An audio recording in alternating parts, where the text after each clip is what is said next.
Eu vou convidar a todos a abrirem suas Bíblias em 2 Crônicas, capítulo 6.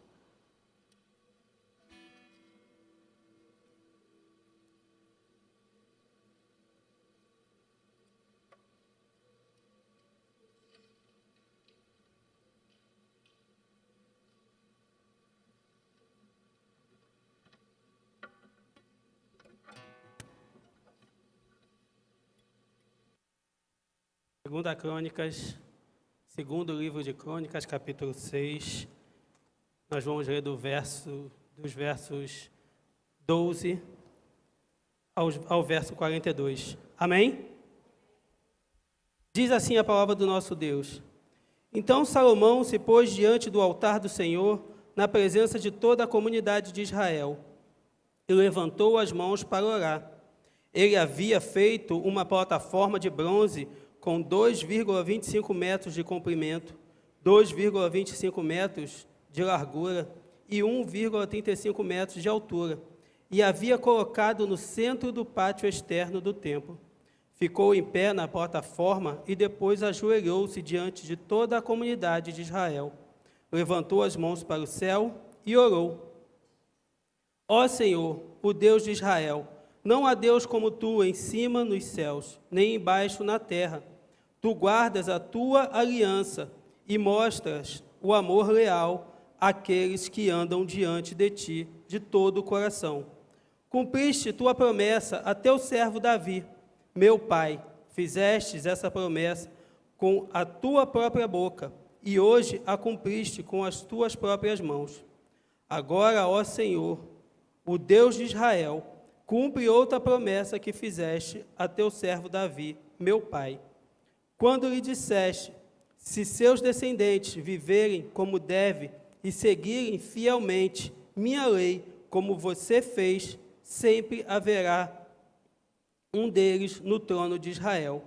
Agora, ó Senhor, o Deus de Israel, cumpre a promessa que fizeste a teu servo Davi. Contudo, será possível que Deus habite na terra com os seres humanos? Nem mesmo os mais altos céus podem contê-lo, muito menos este templo que construí. Ainda assim, ouve minha oração e minha súplica, ó Senhor, meu Deus. Ouve o clamor e a oração que o teu servo te faz hoje. Guarda noite e dia este templo, o lugar no qual disseste que colocaria o teu nome. Ouve sempre as orações que o teu servo fizer, voltado para este lugar. Ouve as súplicas de teu servo e de Israel, teu povo, quando orarmos, voltados para este lugar. Sim, ouve dos céus, onde habitas, e quando ouvirdes, perdoa-nos. Se alguém pecar contra outra pessoa, e se for exigido que faça um juramento de inocência diante do teu altar neste tempo, ouve dos céus e julga entre teus servos, entre o acusador e o acusado, castiga o culpado e declara justo o inocente, cada um conforme merece. Se o teu povo, Israel, for derrotado por seus inimigos, porque pecou contra ti, e se voltar para ti e invocar teu nome e orar a ti neste tempo, ouve dos céus, perdoa o pecado do teu povo, Israel, e traze-o de volta a esta terra, que deste a ele e aos seus antepassados. Se o céu fechar e não houver chuva, porque o povo pecou contra ti, e se eles orarem voltados para este tempo, invocarem teu nome, e se afastarem de seus pecados, porque tu os castigaste, ouve dos céus e perdoa os pecados de teus servos, o teu povo Israel. Ensina-os a seguir o caminho certo e envia chuva à terra que deste por herança a teu povo. Se houver fome na terra, ou peste, ou praga nas lavouras, ou se elas forem atacadas por gafanhotos ou lagartas, ou se os inimigos do teu povo invadirem a terra e sitiarem suas cidades, seja qual for o desastre ou epidemia que ocorrer, e se alguém do teu povo ou toda a nação de Israel orar a respeito a respeito de suas dificuldades e aflições, com as mãos levantadas para este tempo, ouve dos céus, onde habitas, e perdoa. Trata o teu povo como ele merece, pois somente tu conheces o coração de cada um. Assim, eles te temerão e andarão em teus caminhos, enquanto viverem na terra que destes a nossos antepassados. No futuro, estrangeiros que não pertencem ao teu povo Israel ouvirão falar de ti, virão de terras distantes, quando ouvirem falar do teu grande nome, da tua mão forte e do teu braço poderoso. E quando orarem voltados para este tempo, ouve dos céus, onde habita, e concede o que pedem. Assim todos os povos da terra conhecerão teu nome e te temerão, como faz teu povo, Israel. Também saberão que neste templo que construí, teu nome é honrado. Se o teu povo sair para onde o enviares, a fim de lutar contra seus inimigos, e se orarem a ti voltados para esta cidade que escolheste e para este templo que construí, em honra ao teu nome, ouve dos céus suas orações e defende sua causa. Quando pecarem contra ti, pois não há quem não peque, tua ira cairá sobre eles, e tu permitirás que seus inimigos os conquiste e os levem como escravos para terras estrangeiras, próximas ou distantes. Se caírem em si nesta terra de exílio, e se arrependerem, suplicando-te, pecamos, praticamos o mal e agimos perversamente, e se voltarem para ti de todo o coração e de toda a alma na terra de seu cativeiro, e orarem voltados para esta terra que deste a seus antepassados, para esta cidade que escolheste e para este templo que construí em honra ao teu nome, ouve dos céus, onde habitas, suas orações e suplicas e defende sua causa. Perdoa teu povo que pecou contra ti. Ó meu Deus, ora e ouve atentamente todas as orações feitas a ti neste lugar. E agora, levanta-te, ó Senhor Deus, e entra neste lugar, entra no teu lugar de descanso, junto à arca, o símbolo do teu poder.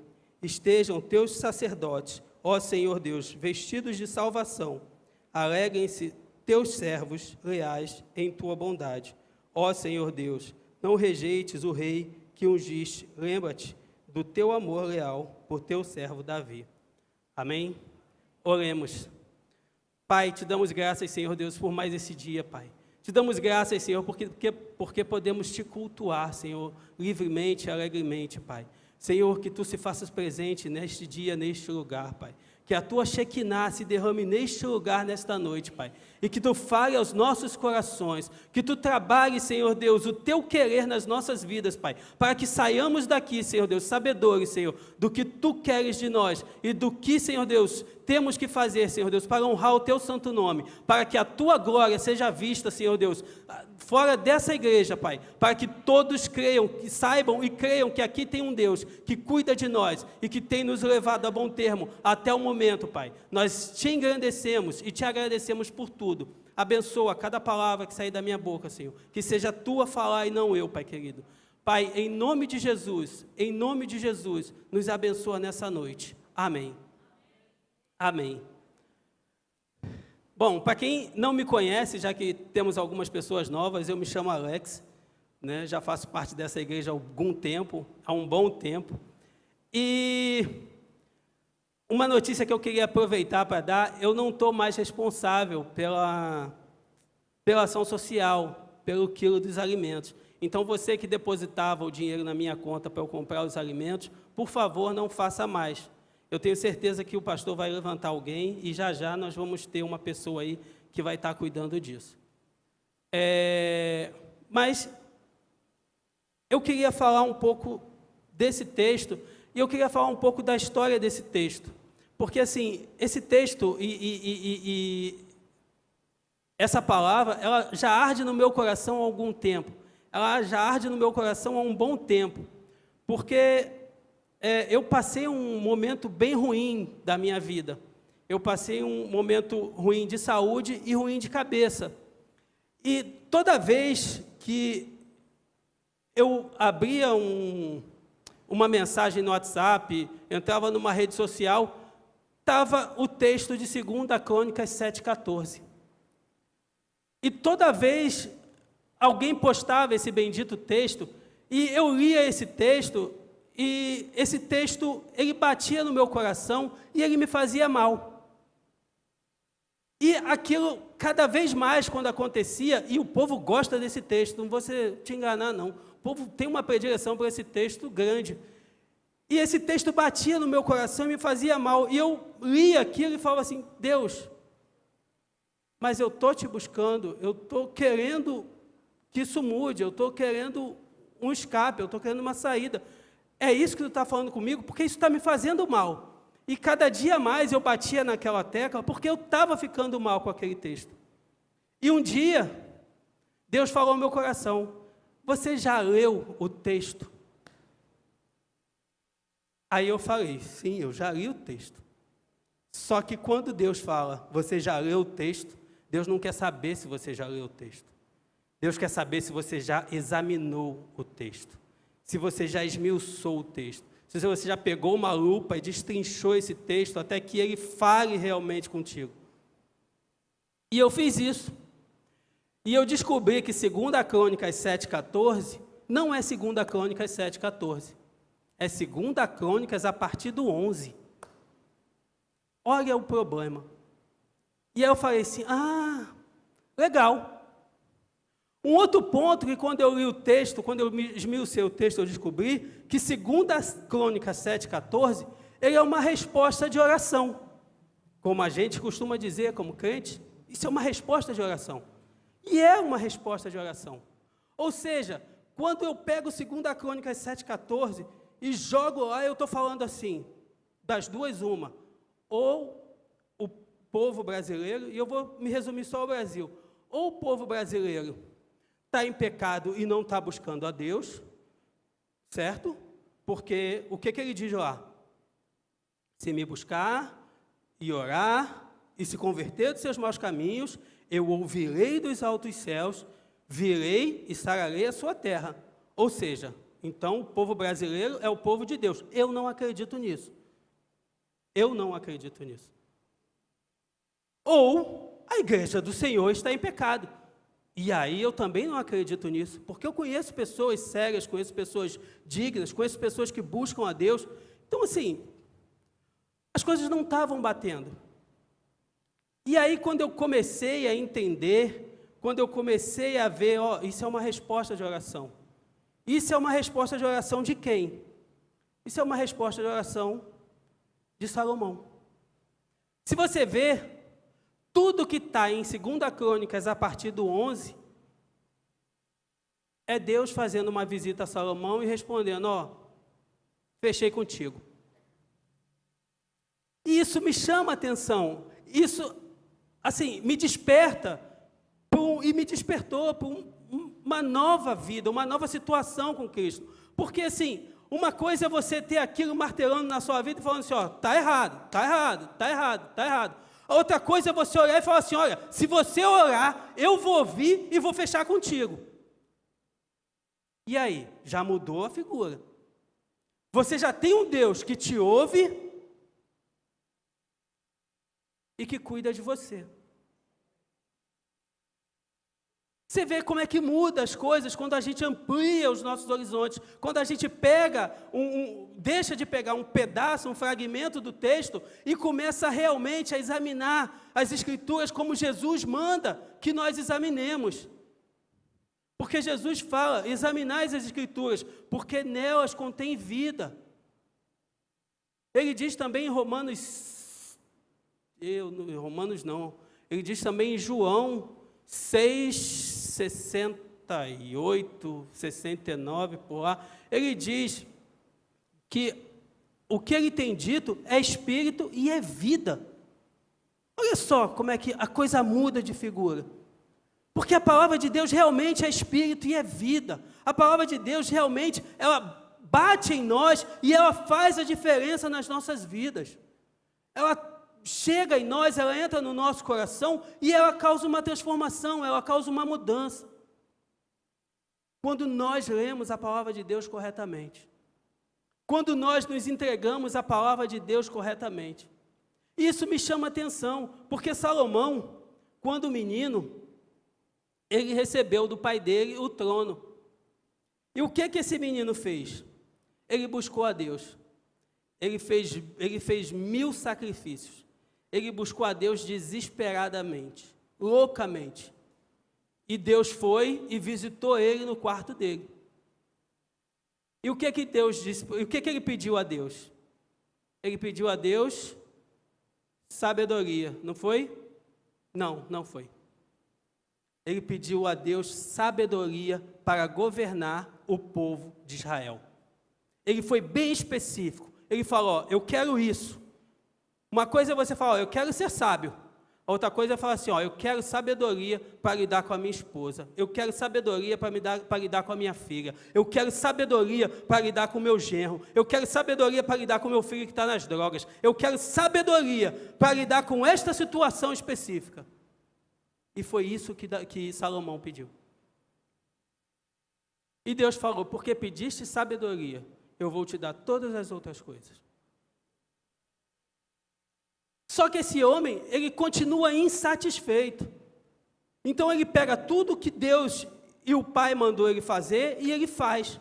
Só que depois que ele termina de fazer, ele faz um monte de sacrifícios que, segundo a palavra de Deus, foram tantos que não se podia contar.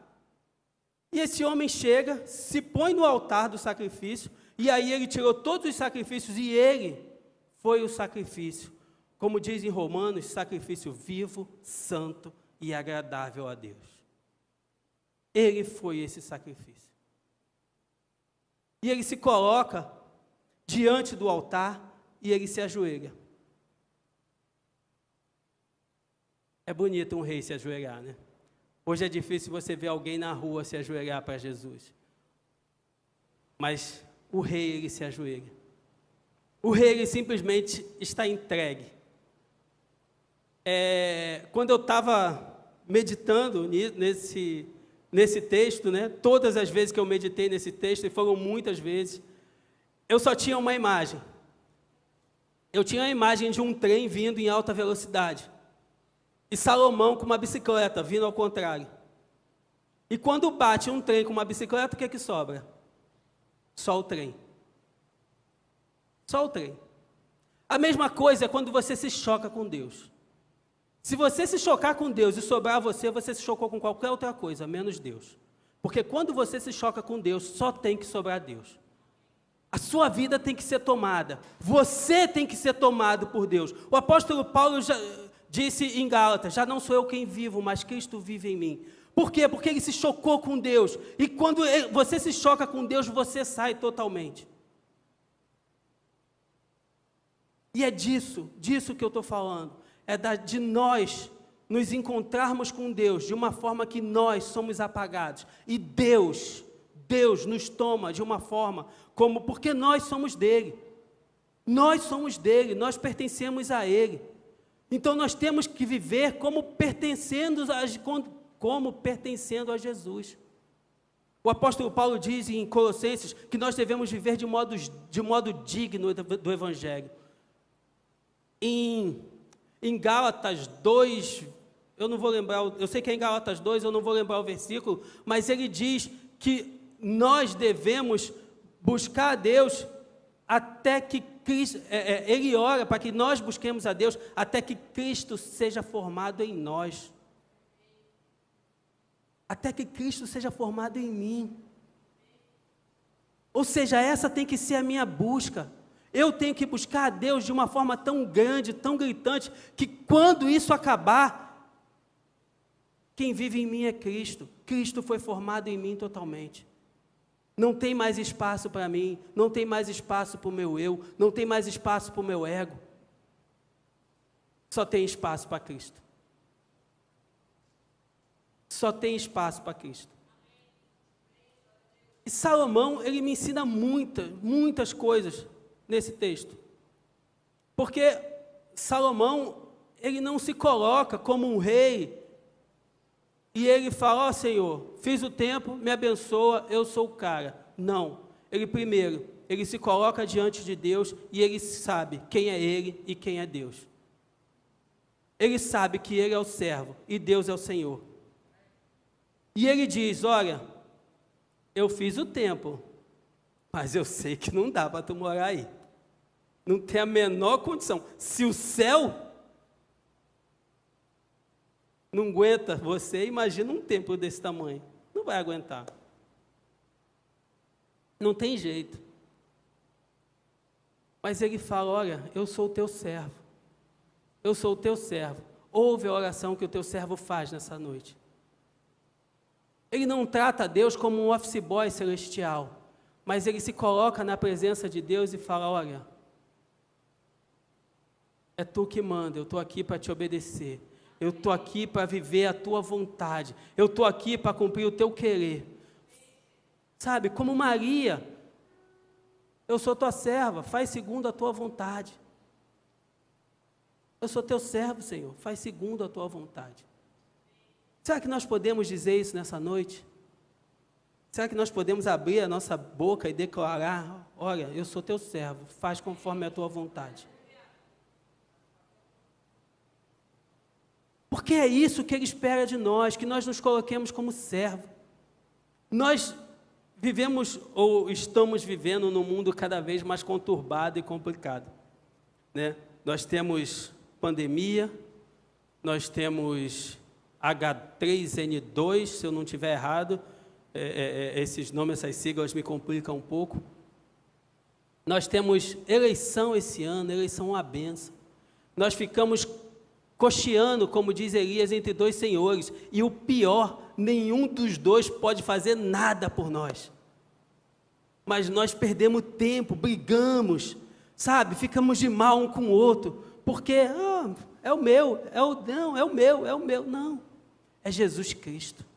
Jesus Cristo, o Senhor da glória, Jesus em nós, esperança da glória. Não é o presidente em nós, seja lá quem ele for, que é a esperança da glória, mas é Jesus em nós, esperança da glória. E quando nós, como igreja, mostramos a Jesus, as pessoas passam a ter esperança, as pessoas passam a crer num Deus que pode mudar as suas vidas, as pessoas passam a crer num Deus que pode transformar o mundo em que elas estão vivendo, as pessoas passam a crer num Deus que pode tirar elas da situação que elas estão vivendo, seja a situação qual for, porque nós cremos e vivemos um Deus que tudo pode. Essa é a verdade. Essa é a verdade. Nós vivemos num mundo, numa sociedade pós-moderna, onde ela é plural. Então, essa sociedade pós-moderna plural, ela não aceita a singularidade de Cristo. E hoje nós temos pessoas no mundo, e infelizmente na igreja, temos pastores na igreja que simplesmente estão dizendo que a Bíblia tem que ser reescrita, ressignificada. Pessoas que creem num texto, mas não creem no outro, porque aquele outro não agrada a ela. Pastores que não creem na Bíblia. O mundo está complicado. Não está fácil. Mas nós, enquanto igreja do Senhor, nós, enquanto crentes em Jesus Cristo, nós temos que mudar essa situação. Nós temos que nos posicionar como igreja do Senhor e mostrar que o Deus que nós servimos é um Deus verdadeiro. E a primeira posição começa pela palavra. O apóstolo Paulo, quando escreve a Timóteo, na sua segunda carta, no capítulo 3, ele, a partir do verso 2, ele fala que o mundo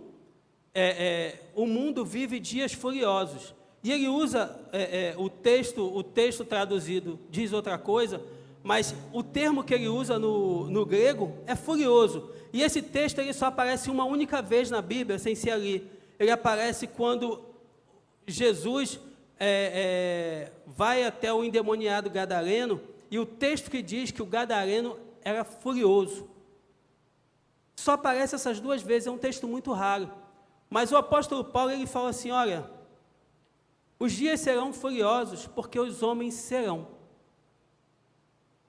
E ele lista 19 atributos do porquê os dias serão furiosos, porque os homens serão, e ele lista vários pecados. Mas depois que ele lista tudo isso, ele escrevendo para Timóteo, ele diz: tu,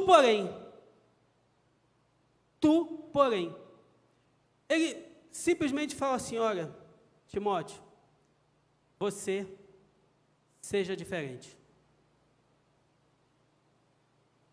Timóteo, isso tudo está acontecendo, mas você seja diferente. Nós como igreja do Senhor, nós temos que nos colocar e nós temos que mostrar que nós somos diferentes. A palavra de Deus diz que nós temos que viver de modo digno do Evangelho. Está lá em Colossenses. O apóstolo, João 14,15 diz, Jesus dizendo: se vocês me amam, obedecerão os meus mandamentos. Se vocês me amam, obedecerão os meus mandamentos. Viver a palavra de Deus é viver os mandamentos de Cristo. Viver a palavra de Deus é viver os mandamentos de Cristo. Cristo nos chamou para uma nova vida. Cristo nos chamou para viver o Evangelho, e o Evangelho é uma nova vida. Não é a vida antiga vivida de forma diferente, não. Nós temos que mudar o nosso paradigma, nós temos que mudar a nossa vida de verdade, porque é isso que Cristo espera de nós. Lucas 6,46 diz: porque vocês me chamam Senhor, Senhor, e não fazem o que eu digo. Quem está dizendo isso é Jesus. Por que vocês me chamam Senhor, Senhor, e não fazem o que eu digo?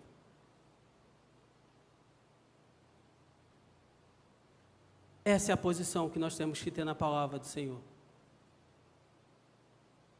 Quando buscamos a Deus, quando nos colocamos na presença de Deus, nós temos que buscar andar nos caminhos de Deus. Salomão, a oração dele toda, ele pauta nesse assunto. Ele fala: olha, eles vão errar, mas quando eles se voltarem para o teu caminho, perdoa. Quando eles se voltarem para o seu caminho, perdoa. Quando eles se voltarem para ti, ó Deus, perdoa. Porque uma das condições é voltar para Deus. Uma das condições é estar na presença de Deus. E Deus, quando aceita, quando aceita a oração de Salomão, ele diz: olha, se o teu povo, se o meu povo se voltar e orar e me buscar, nós precisamos nos voltar. Nós precisamos estar na presença de Deus. Nós precisamos deixar para trás tudo o que vivemos no passado. Nós precisamos nos revestir de Cristo, como diz o apóstolo Paulo, e estar na presença de Deus o tempo todo. Nós precisamos buscar a Deus da mesma forma que Salomão buscou. Sabe? Ainda que você ache, como eu, de uma forma louca, mas é de uma forma louca mesmo que se busca a Deus. O apóstolo Paulo diz que a nossa sanidade é loucura para o mundo. E a nossa loucura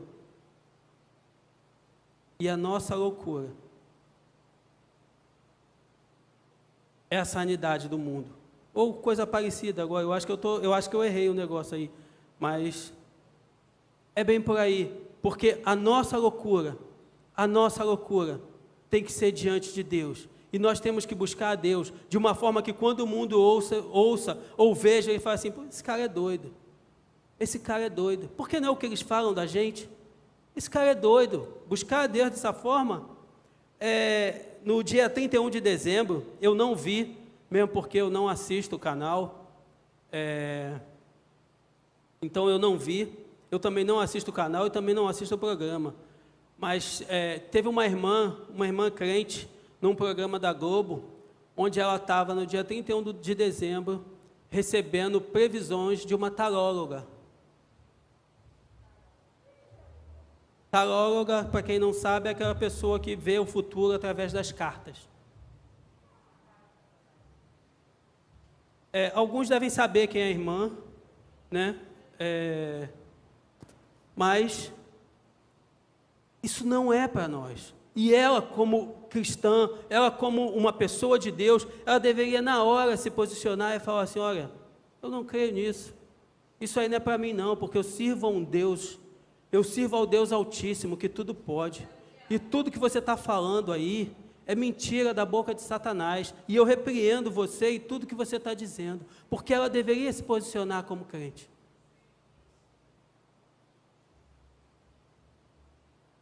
E nós precisamos nos posicionar segundo a palavra de Deus. Nós precisamos nos postar segundo a palavra de Deus. O Evangelho, ele nos chama a ser diferente. Jesus diz: buscai o reino de Deus e a sua justiça, e todas essas coisas vos serão acrescentadas. Nós buscamos o reino de Deus e nós buscamos a justiça de Deus. Justiça é um conjunto de leis, ou o conjunto de leis. Isso é a justiça de Deus. E nós devemos buscar a justiça de Deus. Nós devemos buscar a palavra de Deus. Nós devemos nos capacitar nessa palavra. Nós devemos estar diante de Deus o tempo todo com essa palavra na nossa mente e na nossa boca, porque dessa palavra é que surge a nossa vida. É aqui que nós temos vida. Sem essa palavra nós não somos nada. O Evangelho é o poder de Deus para todo aquele que crê. Romanos 1:16. Isso é a palavra de Deus. Então, se o Evangelho é o poder de Deus para todo aquele que crê, e eu creio, o Evangelho de Deus é poder para a minha vida. O Evangelho de Deus é poder para a minha vida. Efésios 1:19.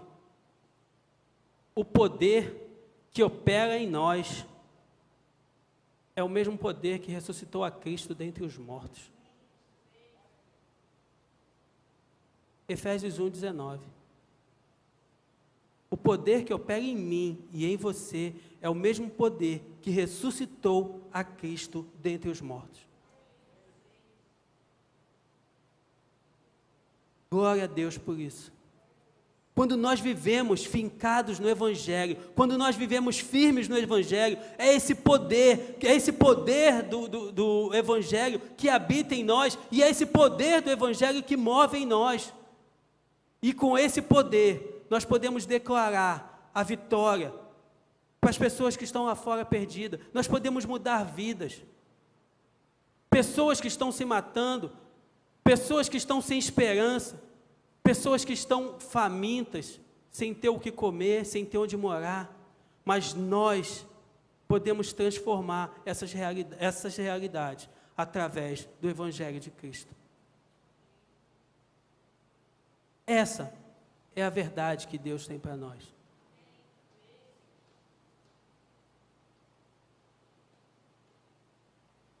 O segundo ponto que ele me ensina é que nós devemos viver uma vida de santidade.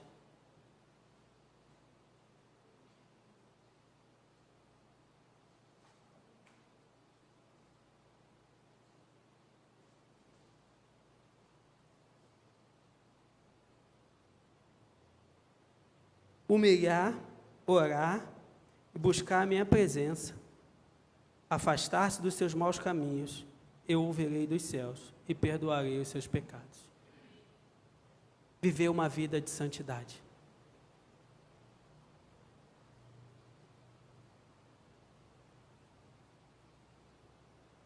Primeira Pedro 1,15. Mas assim como é santo aquele que os chamou, sejam santos você também, e tudo o que fizerem. Assim como é santo aquele que me chamou, eu também devo ser santo, e tudo o que eu faço deve ser santo. Posição. Posição. Mudança. Eu escolho viver Cristo todos os dias. Não tem aquela música que a gente canta? Mas eu escolho Deus. Eu não sei cantar, vai ficar horrível. Infelizmente, não dá para fazer tudo. Cantar é ruim para mim. Mas vocês me perdoam pelo pouquinho que eu fiz aqui com vocês. Me perdoem em nome de Jesus. Santificai-vos na verdade, a tua palavra é a verdade. João 17, 17. Santificai-vos na verdade, a tua palavra é a verdade. Eu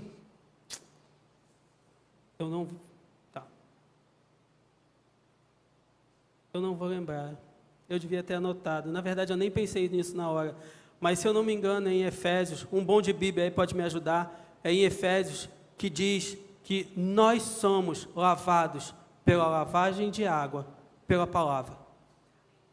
Santificai-vos na verdade, a tua palavra é a verdade. Quando nós lemos a palavra do Senhor vai nos lavando, vai nos limpando, vai nos transformando. E nós vamos alcançando,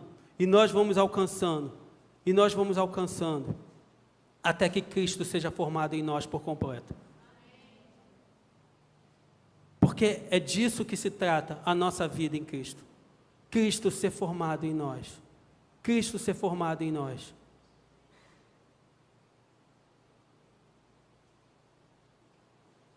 Portanto, irmãos, rogo-vos pela misericórdia de Deus, que se ofereçam em sacrifício vivo, santo e agradável a Deus.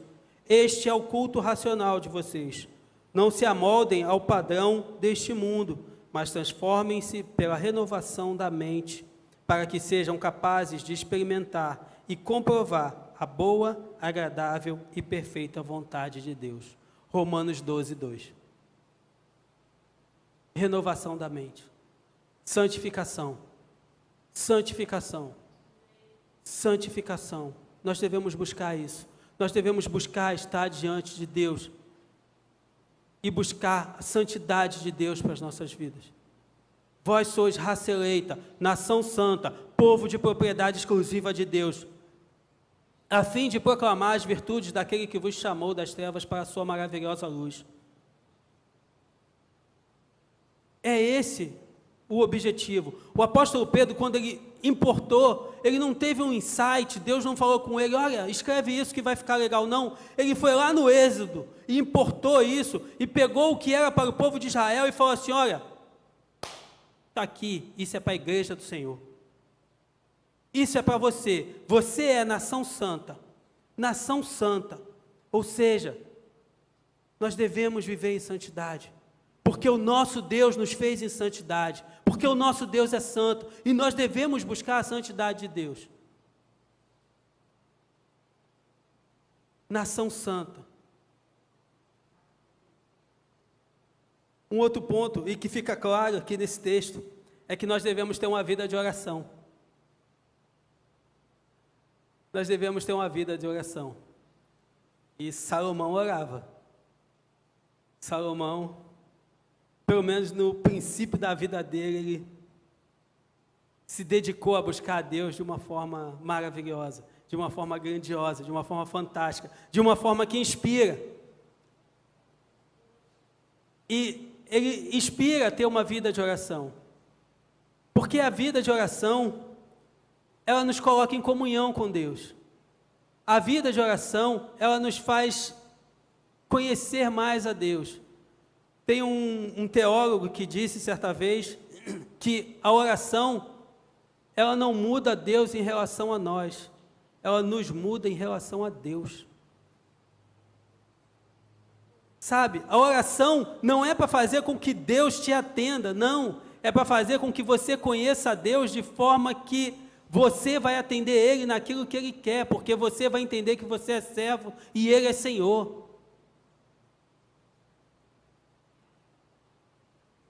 A oração te torna conhecido de Deus, a oração te torna amigo de Deus, a oração ela te aproxima de Deus, de tal forma que vocês passam a andar juntos, como ele andou com Adão no Éden, como ele andou com Abraão, a ponto de chamar Abraão de amigo.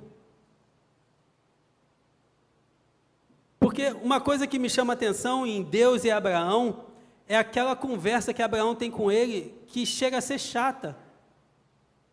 Pelo menos na minha visão, chega a ser chata, mas é uma coisa tão poderosa que salta os olhos, porque ele chega e fala assim: olha, Abraão, eu vou lá em Sodoma e vou destruir a cidade.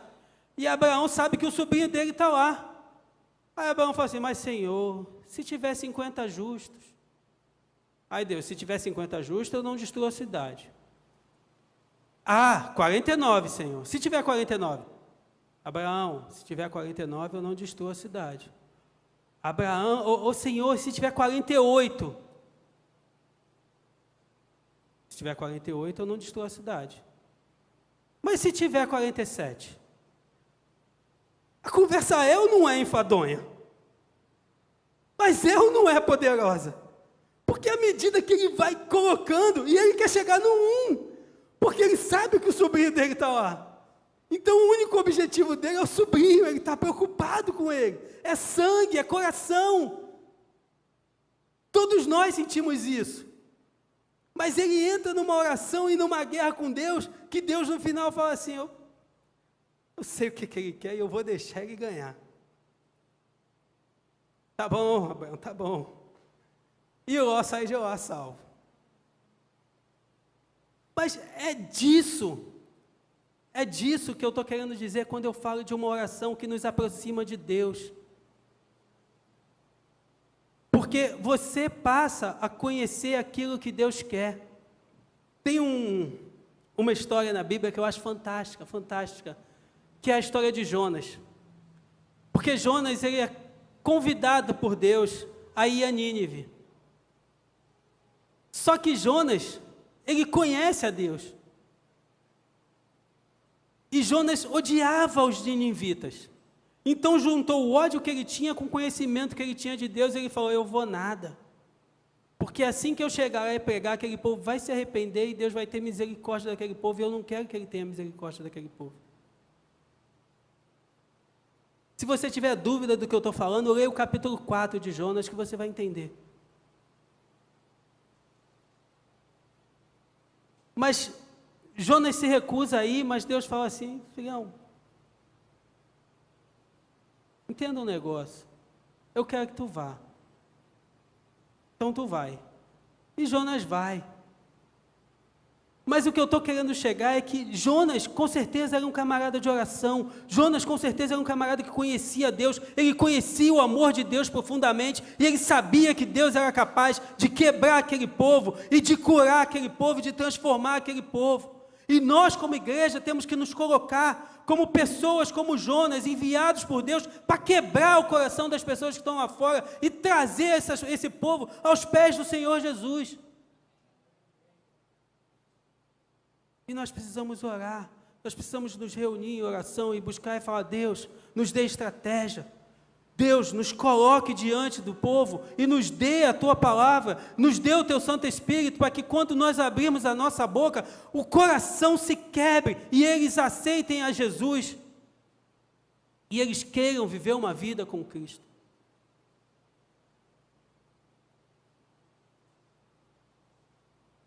Porque é isso que Salomão está fazendo nesse texto. É isso que Salomão está fazendo nesse texto. Ele não está preocupado com ele, mas ele está preocupado com as outras pessoas. Ele está preocupado com o povo que pode se corromper. Ele está preocupado com o povo que pode se afastar.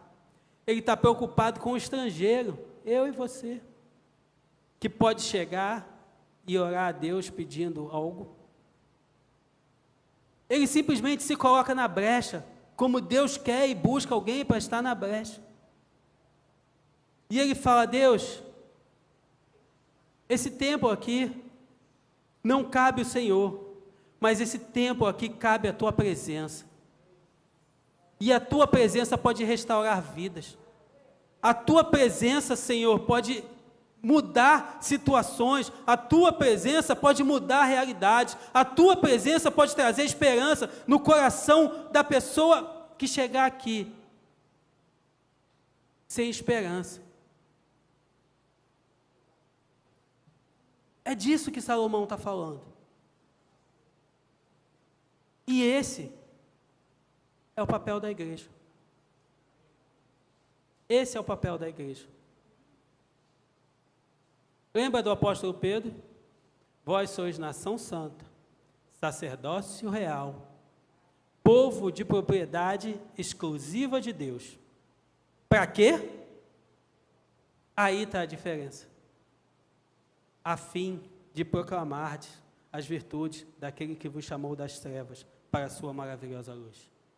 A fim de proclamar, tem um objetivo. Você não é nação santa à toa, você não é sacerdócio real à toa, você não é povo de propriedade exclusiva de Deus à toa. Existe um objetivo na minha e na sua vida, que é proclamar o evangelho do Senhor Jesus Cristo.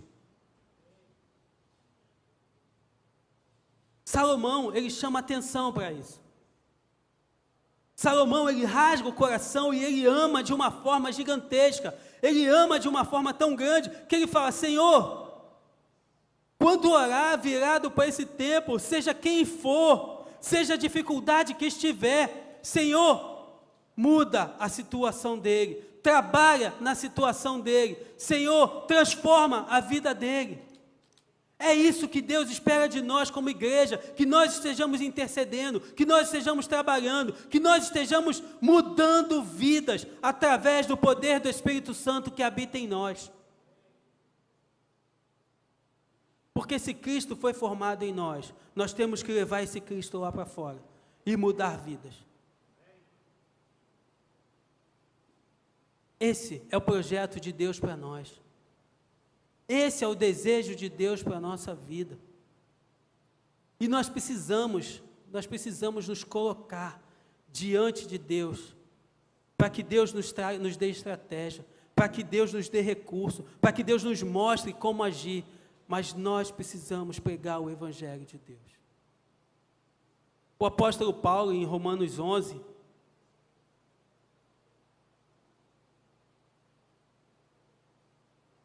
agora eu não sei se é 9 ou 11, mas o apóstolo Paulo em Romanos, quando ele vai falar dos judeus, e ele vai falar da salvação dos judeus, eu acho esse texto fantástico, eu acho esse texto de um amor incrível. E ele diz: eu queria que eu fosse maldito, para que o meu povo fosse salvo. Eu queria que eu fosse maldito, para que o meu povo fosse salvo. Eu acho esse texto de uma doçura, de um amor tão grande, porque imagina, você olha e fala assim: poxa, eu queria estar tão errado, a ponto de que o meu vizinho tivesse certo e fosse salvo. Você tem ideia disso? Você tem ideia de como isso bate no coração? Porque de repente a gente olha, lê o texto puro e simples e fala assim: pô, mas não, ele rasga o coração e fala: eu amo tanto esse povo, que eu quero que esse povo seja salvo. E nós, como igreja do Senhor, temos que amar o povo que está lá fora. Nós, como igreja do Senhor, temos que sair dispostos a pregar o Evangelho para o povo que está lá fora.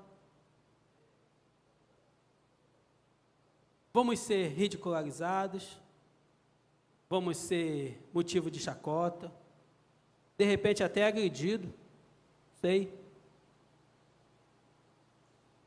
Mas eu não estou dizendo aqui que vai ser fácil. Eu estou dizendo aqui que o Senhor manda que nós façamos. E como servos obedientes, nós devemos fazer. Essa é a diferença. Essa é a diferença. Porque ser cristão é um estilo de vida. Ser cristão não é uma coisa que eu sou hoje e não sou amanhã. Ser cristão é um estilo de vida. Eu escolho viver dessa forma. E eu escolho agredir o mundo dessa forma. Porque a minha vida cristã, ela vai agredir o mundo, não se engane com isso. Sabe, eu não estou aqui para enganar ninguém. A forma que você vive Cristo, ela agride o mundo, e se ela não está agredindo o mundo, tem alguma coisa errada no seu viver.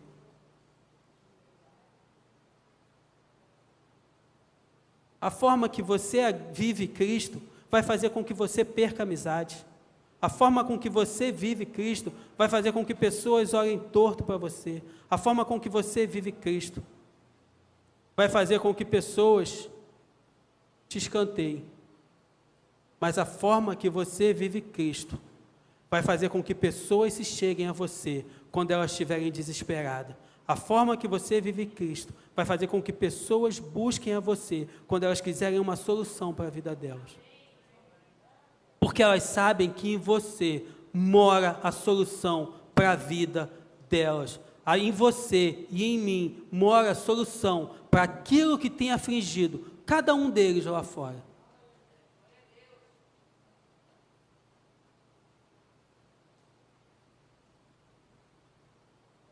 E eu acredito que é isso que Salomão trata nesse texto. A nossa vida fazendo diferença na vida de outros. A nossa igreja sendo diferença no bairro. A nossa igreja sendo diferença na cidade. A nossa igreja sendo diferença no estado. A nossa igreja sendo diferença no Brasil. Não importa quem seja o presidente. Não importa quem seja o presidente. Isaías diz que, quando ele anuncia Cristo, ele diz que o governo estaria sobre os seus ombros. O apóstolo Paulo diz que Cristo é o cabeça do corpo, que é a igreja. O ombro fica na cabeça ou fica no corpo? Então o governo está onde? O governo está na igreja. Só que a igreja tem que se posicionar. A igreja tem que escolher viver aquilo que o cabeça determina. A igreja tem que escolher viver Cristo. Todo dia. Todo dia, acordar e escolher a Deus. Eu sei que é uma batalha terrível. Eu sei que é uma batalha terrível. Às vezes é muito mais fácil você simplesmente viver. Às vezes é muito mais fácil você chegar no seu trabalho e ninguém saber a quem você serve. Mas a gente tem que escolher. E quando a gente escolhe viver Deus, a gente tem recompensas. A gente tem recompensas. E a maior recompensa é quando a gente tem a oportunidade de levar uma vida a Jesus. De entregar uma vida a Jesus. Porque a tua conduta, a tua escolha fez diferença naquela vida. E aquela vida pode ser transformada através daquilo que você falou, através daquilo que você fez. Tem um texto que eu não gosto mesmo, mas que muita gente usa, que diz assim: fale de Cristo, se possível, use palavras. Sinceramente, esse texto é absurdo. Sinceramente, esse texto, na minha visão, é até mentiroso. Porque o apóstolo Paulo diz: insta, insista, pregue a tempo e fora de tempo. E como eu já disse aqui, o Evangelho é o poder de Deus para todo aquele que crê. Se você não falar de Jesus, como é que vão crer? Se você não pregar o Evangelho de Deus, como é que as pessoas vão crer? A sua vida, a sua conduta, ela tem que espelhar Cristo. Disso eu não tenho dúvida.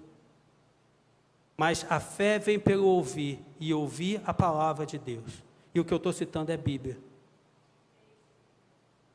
Não foi nenhum teólogo que falou.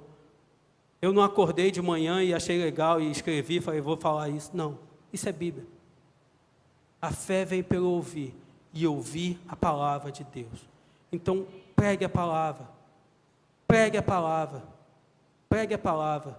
Não tenha medo de falar de Jesus. Jesus, quando diz da grande comissão, E com isso eu encerro. Quando Jesus fala da grande comissão, ele diz que ele envia os seus servos, e ele fala que ele envia com todo o poder para todos os lugares do mundo, para pregar toda a palavra que ele tem ensinado. O poder é todo. Os lugares, todos. A palavra é toda.